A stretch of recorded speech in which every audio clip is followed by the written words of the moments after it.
guys, it's Eva and welcome to my June TBR. So these are all the books that I hopefully will read in June.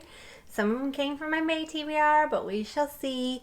I try to pick mostly all books from my bookshelf because I tend to read a lot of books that are coming out soon. So I just really want to read my bookshelves. But let's get started.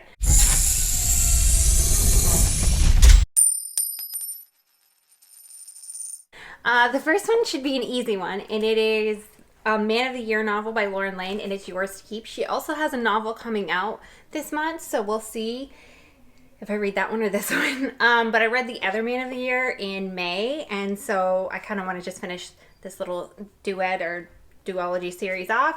The first one was about the mayor, so I don't know who this one is about at all, but she just writes like really easy to read, lighthearted romances for the most part. And I do love her writing. So next one was on my list a long time ago, but it's The Diviners by Libba Bray, and I just picked this up randomly the other day and started reading it, so it got pushed to my May TBR. I'm not far into it. I'm on page only 20, but so far it's about witches. But it's so many people's favorites, so I really do want to read this. I think it is a series. I don't know if I'll read the series this summer or continue or not, but it felt like a good dive off fantasy. This one is 22 Britannia Road. This by Amanda Hodgkins, and I've heard good reviews about it. It's also a book that was been sitting on my shelf. I think this is like a book about like people traveling and like the after effects of war, I believe. So a completely different novel than some of the other ones I've picked, but it sounds really good. Okay.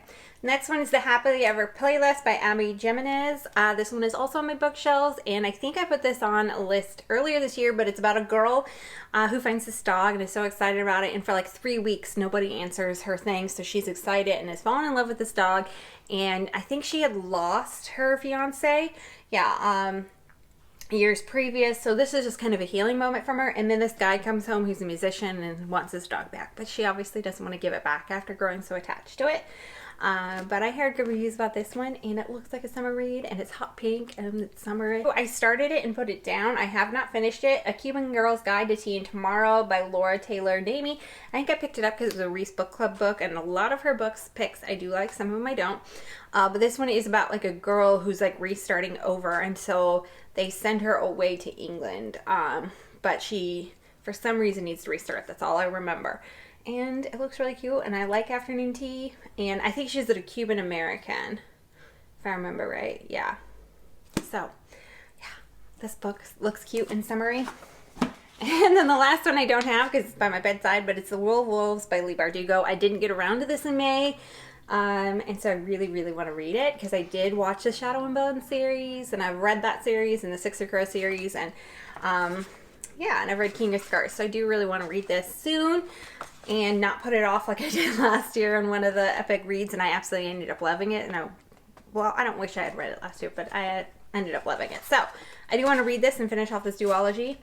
And yeah, those are all the books I'm excited to be reading about in May. So let me know down below what you're excited to be reading about, and I will see you guys in the next one. See you guys next time. Bye!